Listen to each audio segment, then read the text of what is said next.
নমস্কার, চলে এলাম স্যাটারডে আউটিংয়ের সেকেন্ড পার্টটা নিয়ে, সেকেন্ড এপিসোড নিয়ে। তোমাদেরকে তো বলেইছিলাম যে পার্ক রেস্টুরেন্টটা দেখতে যাব। একদমই নতুন এই রেস্টুরেন্টটা।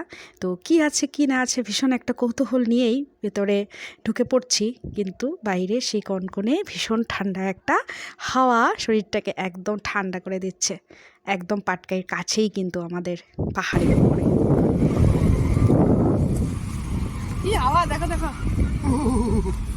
কিরকম ঠান্ডা, কেমন ঠান্ডা ঠান্ডা, কিরকম হাওয়া, আমার চুল দেখে বোঝা যাচ্ছে। মানে উড়িয়ে নিয়ে যাবে মনে। হ্যাঁ, কি সাংঘাতিক ঠান্ডা হাওয়া, ভগবান।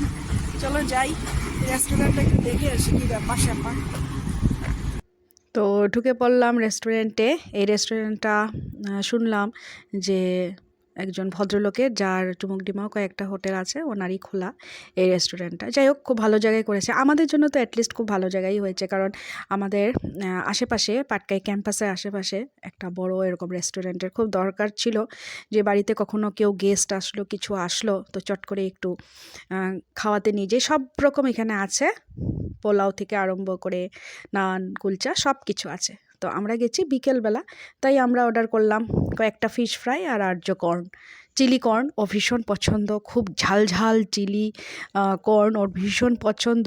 তাই আমরা চিলি কর্ন আর নিইনি, আমরা কফি আর ফিশ ফ্রাই অর্ডার করেছি কয়েকটা। আর্য খাবে ঝাল ঝাল, একদম কান গরম করা। কী যে ঝাল খেতে শিখেছে যে কি বলবো। ও নাকি বলছে, আমার কিন্তু ওর থেকে খেয়ে একটু ঝাল লেগেছে, ভালোই ঝাল লেগেছে, কিন্তু আর্য বলছে ঝাল তেমন কিছুই না। যাই হোক, আমার হোটেলটা খুবই পছন্দ হয়েছে, ভেতরটা একদম নিট অ্যান্ড ক্লিন। এখন তো এই সময় খুব একটা লোকজন থাকার কথাও না, কারণ এখন অনেকটাই রাত হয়ে গেছে, নাগাল্যান্ড হিসাবে তো এখন অনেকটাই রাত হয়ে গেছে।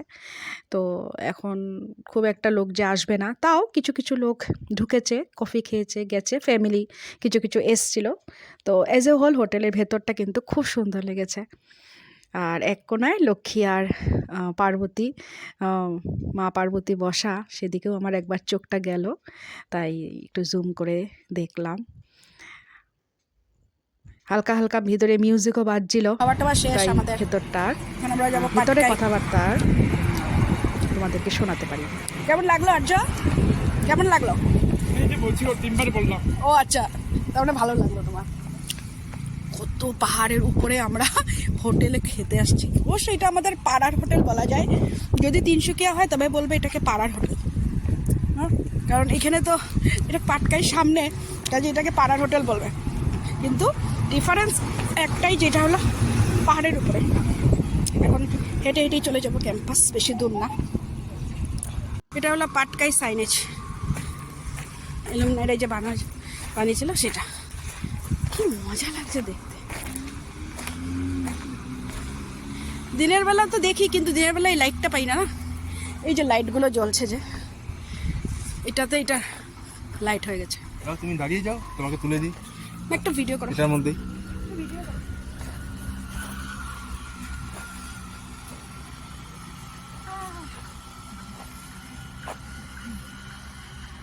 কি সুন্দর।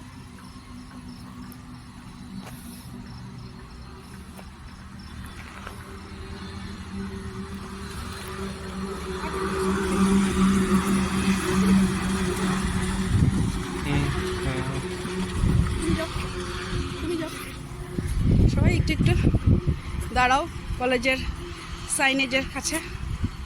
বাহ, এই তো সুন্দর লাগছে, সত্যি কি সুন্দর, দারুণ লাগছে। তার মধ্যে সেই প্রচণ্ড একটা ঠান্ডা হাওয়া, ভগবান যা একটা হাওয়া, এটা তো কি বলবো। আর এলাম আর কি দেখতে, কিন্তু যে প্রচণ্ড ঠান্ডা হাওয়া। ওই যে হোটেলটা, পার্ক হোটেল, ওটাতে খেতে গেছিলাম, লাইট জ্বলছে যে। চুমুকিটিমার উঁচু সেই পাহাড়ের রাস্তাটা দিয়ে, যেটা দিয়ে আমরা আসি, সেখান থেকে এই পাটকাই সাইনেজটা দেখা যায়। কি অপূর্ব সুন্দর এলুমিনাইটা বানিয়ে দিয়েছে ঠিক পাটকাই ওঠার রাস্তার ডান দিকে। খুবই সুন্দর পাটকাই। এখন কেউ আসলে এটাও কিন্তু একটা দেখার মতো জায়গা। আর সেই জল জল করে পাটকাই ক্রিশ্চিয়ান কলেজ, সত্যি সত্যি এই সাইনেজটা দেখলে কিন্তু মনটা ভরে যায়। যাই হোক, কিছুক্ষণ দাঁড়ালাম, ঠান্ডা হাওয়া কানে দিয়ে ঢোকালাম, গলা ব্যথা করলাম, তারপর চলে গেলাম কোয়ার্টারে। হ্যাঁ, হাঁটতে হাঁটতেই চলে গেলাম, একদম কাছে। কেমন লাগলো অবশ্যই আমাকে কমেন্টে জানিও।